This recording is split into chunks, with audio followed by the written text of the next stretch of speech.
அல்லேலூயா. கர்த்தருடைய பரிசுத்த நாமத்திற்கு மகிமை உண்டாகட்டும்.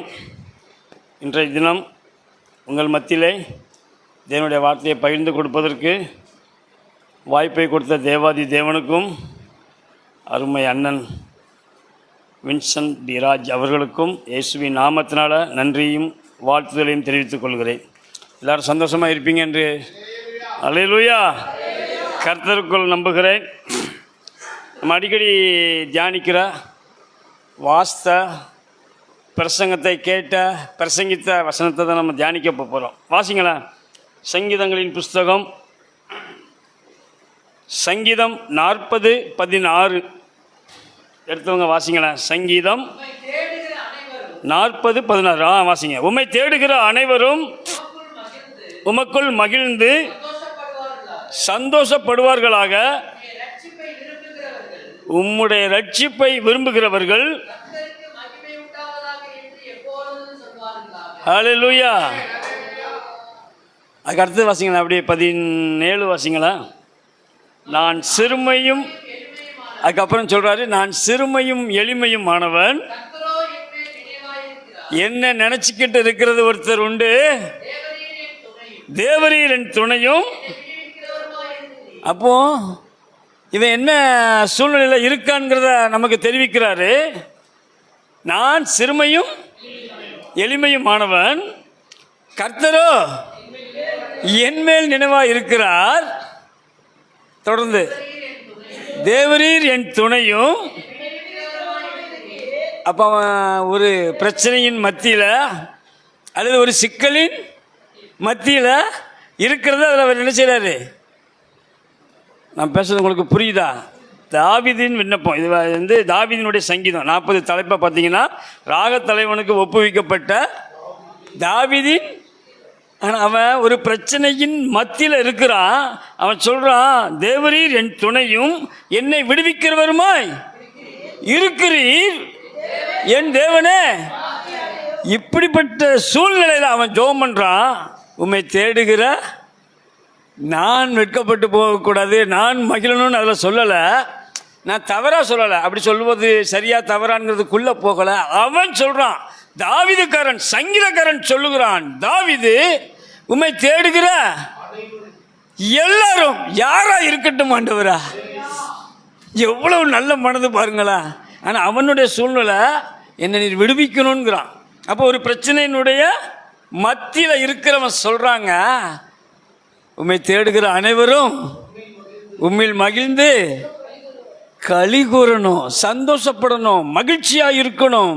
ஏதோ ஒரு தேவையின் மத்தியில், ஒரு பிரச்சனையின் மத்தியில், ஆமாம் ஒரு எதிர்பார்ப்பின் மத்தியில் நீங்கள் தேவனை தேடி வந்திருக்கலாம். பிரியமானவர்களே, தேடுகிற அனைவருக்கும் தேவன் நல்லவராகவே இருக்கிறார். நீங்கள் சங்கீதம் 8:9 வாசிங்க. ஆனால் 9:10 மன்னிக்கணும். சங்கீதம் 9:10 நினைக்கிறேன். கர்த்தாவே அவன் சொல்கிறான், தாவீதின் சங்கீதம் தான். அவன் அவ்வளோ அழகாய் அவன் தியானிச்சான், அதை அனுபவிச்சார். அதனால் அதை சொல்கிறாரு, கர்த்தாவே உம்மை தேடுகிறவர்களை நீர் கைவிடுகிறதே இல்லை என்று சொன்னான். பிரியமானவர்களை, அவனை ஆண்டவர் ஆமாம் உபத்திரவத்தின் பாதையில் நடத்தினார். ஆனால் அவன் சொல்கிறான், கர்த்தாவே உம்மை தேடுகிறவர்களை நீர் ஆதலால் உமது நாமத்தை அறிந்தவர்கள். நான் உம்மை நம்பி இருக்கிறது பிரச்சனை இல்லை, நான் உம்மை நம்பி இருக்கிறேன். ஆனால் நீர் கைவிடாமல் இருக்கிறதுனால உமது நாமத்தை அறிந்த அத்தனை பேரும் உம்மையே நம்பி இருப்பார்கள். எப்படி சொல்கிறான் பாருங்க.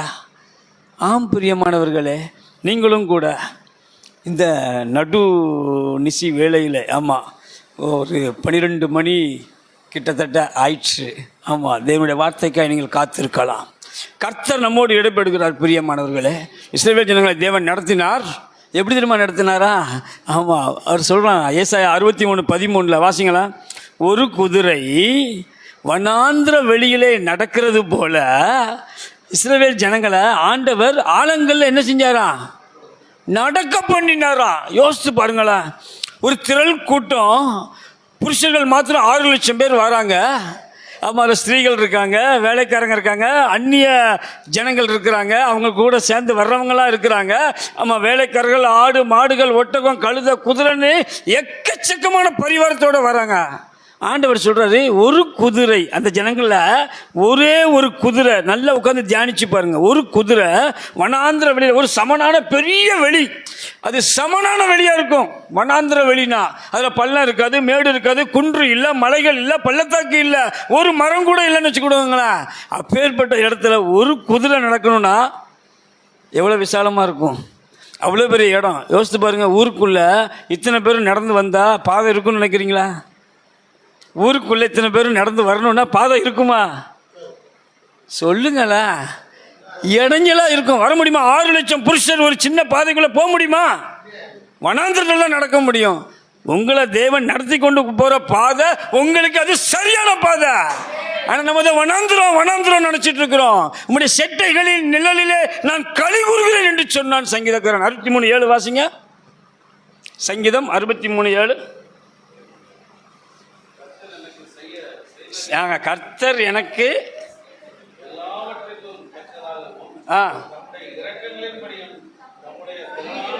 63:7 நீர் எனக்கு துணையா இருந்ததினால் உமது செட்டைகளின் நிழலே களி கூறுகிறேன்னு சொன்னா. எப்ப சொன்ன தெரியுமா? 63 தலைப்பை வாசிங்க. 1க்கு முன்னால 1க்கு மேல தாவீது சொல்ல முடியுமா? நம்ம எல்லாரும் ஒரு சின்ன பிரச்சனை ஒன்று, ஆண்டவரே எனக்கு ஏன் இந்த சோதனை? அவன் ராஜாவுக்கும் மருமகன், ஈசாய்க்கு புத்திரன், தாவீதினுடைய வம்சத்தில் இயேசு பிறக்க போகிறார். அவன் உனக்கு வீடு கட்டுவேன்னாரு பின்னாட்களில். ஆனால் பாருங்க, அவன் அப்படிப்பட்ட தேவனே நீர் என்னுடைய தேவன் அதிகாலமே அதை சொல்லும் போதெல்லாம் அந்த சங்கீதத்தை நீங்கள் படித்து பார்த்தீங்கன்னா அவனை சொல்கிறான், வனாந்திரத்தில் என் மாம்சம் உண்மை தேடுதுங்க, நான் தாகமாக இருக்கிறேன், என் ஆத்மா உண்மையில் தாகமாக இருக்குதுன்னு சொல்கிறவன். இப்படியே உடைய பரிசுத்த ஸ்தலத்தில் பார்க்க ஆசையாயிருன்னு சொன்னவன் சொல்கிறான். 7ல் நான் என்ன சொல்ல, உடைய செட்டைகளின் நிழலில் வனாந்திரத்தில் படுத்து கிடந்தான். பிரியமானவர்களே, இடம் எனக்கு பிரச்சனை இல்லை, கர்த்தர் என்னோடு கூட இருக்கணும், அதுதான் எங்கள் மேட்ரு. நீங்கள் சொல்லணும், உண்மை தேடுகிற அனைவரும் உண்மையில் மகிழ்ந்து சந்தோஷப்படுவார்களாக, களி கூறுவார்களாக. ஏன் அதை சொன்னான் தெரியுமா? அவன் திறப்பில் நின்னான். பிரியமானவர்களே, மற்றவர்களுக்காக அவன் ஜெபிச்சான். அவன் பிரச்சனையின் மத்தியில் இருக்கும் பொழுது என்னை விடுவித்தரலும் என்று ஃபஸ்ட்டு சொல்லலை. முதலாவது யாருக்காக ஜெபம் பண்ணா? மற்றவர்களுக்காக ஜெபம் பண்ணா. மனமு வந்து ஜெபித்தான். பிரியமானவர்களே, அவன் பிரச்சனையின் மத்தியில் இருக்கிறத 2வது தான் சொன்னான். 16ல் சொல்கிறான், உண்மை தேடுகிற அனைவரும் உண்மையில் மகிழ்ந்து. எப்படி சந்தோஷப்பட முடியும்? தேவை கிடைச்சதுன்னா, சம்பள உயர்வு வந்துச்சுன்னா, என்னோட பிரச்சனை தீர்ந்துச்சுன்னா தான் என்ன செய்ய முடியும். அப்போ பிறனுடைய காரியத்தில் எவ்வளோ கரிசனையாக இருந்தான் பார்த்தீங்களா? அந்த தாவீது தான் ராஜாவாவதற்கு எந்த முயற்சியும் பண்ணலை. நல்லா பார்த்துக்கோங்க, ஆடுகளின் பின்னால சுற்றி திரிந்தவன் தான் ராஜாவாவதற்காக எந்த முயற்சியுமே பண்ணல. அவன் தேவனுக்கு பிரியமாய் வாழ்ந்தான். கொம்பும் விரி குழம்பும் உள்ள காலை எருதை பார்க்கிலும் இதுவே கர்த்தருக்கு எது பலி செலுத்தினான். பிரியமானவர்களே, என்ன பலி? ஸ்தோத்திர பலி செலுத்துகிறான். சங்கீதம் 50 சொன்னா, ஸ்தோத்திர பலி எடுக்கிறவன் என்னை தேவனை ஒரு மனுஷன் மகிமைப்படுத்தணும். பிரியமானவர்கள், அதை அவன் செஞ்சான். அந்த வேலையை உண்மையாக செஞ்சான். பயத்துடனே கர்த்தரை சேவியுங்கள், நடுக்கத்துடனே. களி கூடுதல் இருக்கிறதுல கூட நடுக்கம் வேணும் என்று சொன்னவன் இந்த சங்கீதக்காரன். ஆகையினால தான் அவனுடைய உயர்வு அவனுடைய அறிவுக்கு எட்டலை. ஒன்று சொல்லட்டா, அவன் சொப்பனத்தில் கூட நினச்சி பார்த்துருக்க மாட்டான். பிரியமானவர்களே, ராஜாவாவோன்னு. ஆமாம், தாவீது சொப்பனத்தில் கூட, நம்ம சொல்லுவோம் கனவுல கூட சொல்லுவோம் இல்லையா, கற்பனையில் கூட, கனவுல கூட அவன் ராஜாவாகும்னு நினைச்சிருக்க மாட்டான். ஆனால் ஆண்டவர் ஆராதிச்சான், உண்மையாக ஆராதிச்சான், தேவனை சார்ந்து கொண்டான். பிரியமானவர்களே, அதான் சொல்கிறான் 31:19 உமக்கு பயந்தவர்களுக்கும் மனுப்புத்திற்கு முன்பாக உம்மை நம்புகிறவர்களுக்கும் ஆண்டவரே நீர் உண்டு பண்ணி வைத்திருக்கிற உம்முடைய நன்மை அவ்வளவு பெரியது என்று சொன்னான். பிரியமானவர்களே, வாசிருங்களா 31:19 சங்கீதம்.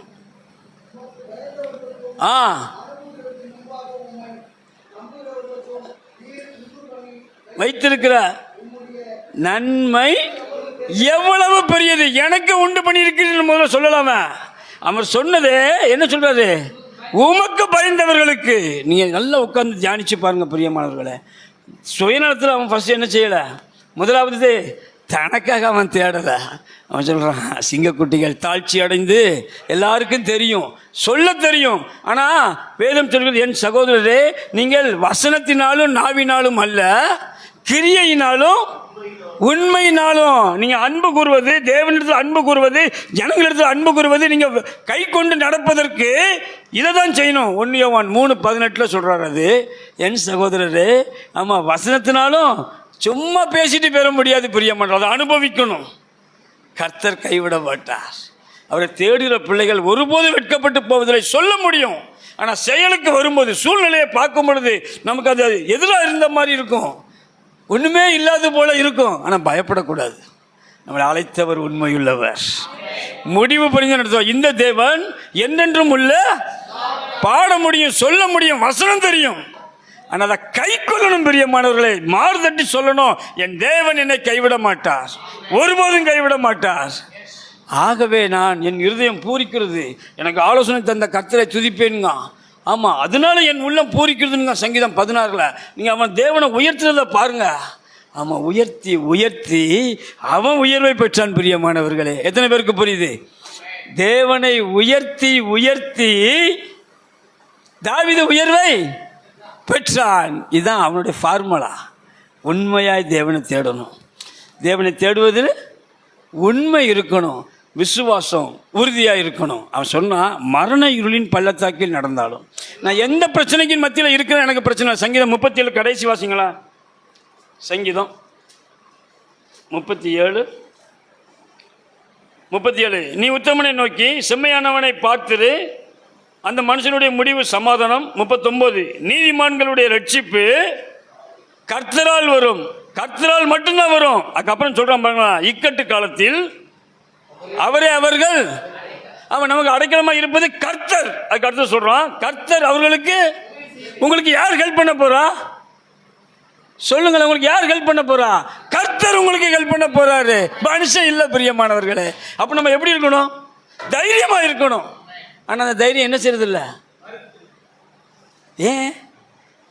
கர்த்தர் இது மட்டும் நடத்தி வந்திருக்கிறார். எத்தனையோ அற்புதங்களை கண்டிருப்போம், எத்தனையோ அதிசயங்களை கண்டிருப்போம். ஆனால் நமக்குள்ள என்ன இல்லை? இன்னும் விசுவாசம் வரல. அது எவ்வளவு இன்னும் குழந்தைத்தனமாக நம்ம இருக்கிறோமா? அது அவிசுவாசம். பிரியமானால் தேவனுக்கு பிரியமில்லாத காரியம். அவிசுவாசம் நம்மளை தேவனை விட்டு பிரித்து கொண்டு போயிடும். அது எப்படி வருதுன்னு தெரியாது. அவர் சொல்றாரு, கர்த்தர் உங்களுக்கு உதவி செய்வார், கர்த்தர் அவர்களுக்கு உதவி செய்து அவர்களை விடுவிப்பார், அவர்கள் அவரை நம்பி இருக்கிறபடியால் அவர்களை துன்மார்க்கனுடைய கைக்கு தப்புவித்து எல்லா வேலையும் ஆண்டவர் செஞ்சிருவார். நான் நம்பினா போதும். என்னுடைய நம்பிக்கை இன்று கர்த்தர் மேல் இருக்கும்படிக்கு. ஆமாம், சிறப்பான சுதந்திரம் உங்களுக்கு உண்டு நம்பும் போது பிரியமானவர்களே. எல்லாருக்கும் இருக்கிறது போல அல்ல, எல்லாருக்கும் கிடைச்சிருக்கும், எல்லாருக்கும் கிடைச்சிருக்கும். ஆனாலும் ஸ்பெஷல், நம்ம எல்லாருக்கும் ஸ்பெஷல்.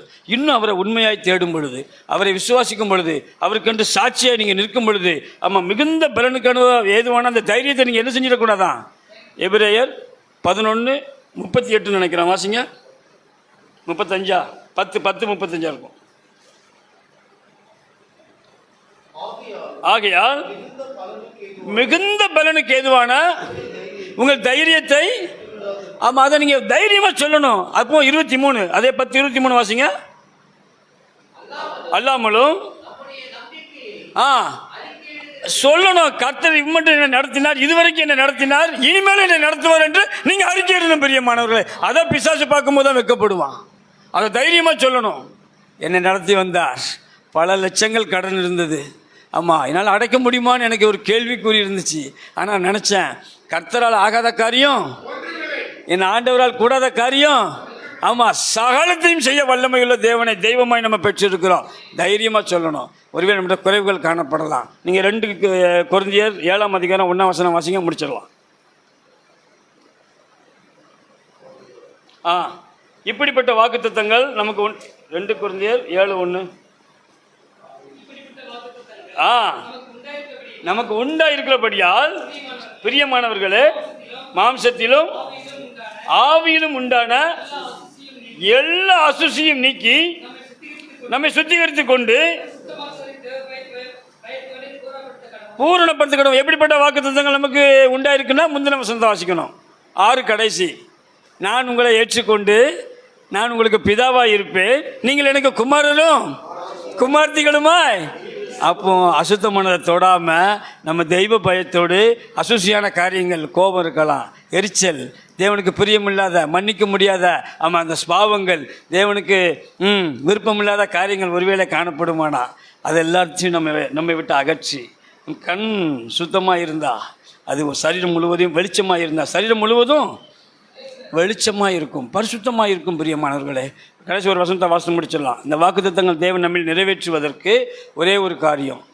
யோவான் சுவிசேஷம் 12ஆம் அதிகாரம் 8ஆம் வசனம். இயேசு அவர்களை நோக்கி, யோவான் 12 இல்லையா, யோவான் 12:8 நினைக்கிறேன், ஏன்னா 8:12 இல்லை, என்னை பின்பற்றுகிறவன் இருளிலே நடவாமல் 8:12 ஜனங்களை நோக்கி அழகா சொன்னார். எல்லா ஜனங்களுக்கும் சொன்ன ஒரு பெரிய மாபெரும் உபதேசம். பிரியமானவர்களே, நமக்கு அது ஸ்பெஷல். எல்லாரும் அதை ஏற்றுக்கொள்வதில்லை, அநேகம் பேருக்கு அது தெரிவதில்லை. ஆனால் ஆண்டவர் நம்மை பார்த்து சொல்லுகிறார், நான் உங்களுக்கு ஒளியாய் இருக்கிறேன். என்னை உண்மையாய் ஒரு மனிதன் பின்பற்றுவானானால் நிச்சயமாய், அவர் மெய்யாகவே சொல்லுகிறேன், அவன் இருளில் நடப்பதில்லை. நீங்க தைரியமா சொல்லணும், நான் இயேசுவை மாத்திரம் பின்பற்றுகிறேன் என்று. அப்படி பின்பற்றுகிறேன் என்று சொல்லுகிற நீங்கள் அவரை போல மன்னிக்க, அவரை போல பரிசுத்தமாய் வாழ, அவரை போலவே நன்மை செய்ய, இப்படி தேவனுக்குரிய டிவைன் நேச்சர், திவ்ய பாவங்கள் உங்களிலிருந்து வெளிப்படுமானால், செயல்படுமானால் நீங்கள் ஜெயத்தை பெறுவீர்கள். என்ன ஜெயம் தெரியுமா? வெளிச்சத்திலே நடப்பீர்கள். உங்களை பார்க்கிற அத்தனை பேரும் சொல்லுவாங்க, இவன் முன்ன மாதிரி இல்லை, இவர்கள் முன்ன மாதிரி இல்லை, இவர்கள் இப்பொழுது தேவனை போலவே, ஆமா இயேசுவை போலவே வாழ்கிறார்கள் என்கின்ற பெரிய சாட்சியாய் நம்ம வாழ முடியும். பிரியமானவர்களே, அதற்காக தேவன் நம்மை அழைத்திருக்கிறார், தெரிந்தெடுத்திருக்கிறார். அப்படிப்பட்ட கிருபையில தேவனிடத்தில் கேட்டு நாம் பெற்றுக்கொண்டு தேவனுக்கு சாட்சியாக ஜீவிக்க பிரயாசம் எடுப்போம். தேவன் நமக்கு அப்படிப்பட்ட கிருபையை தந்து வழி நடத்துவார். தேவனை தேவன் கொடுத்த நல்ல வார்த்தைக்காக தேவனை ஸ்தோத்திரிக்கலாம்.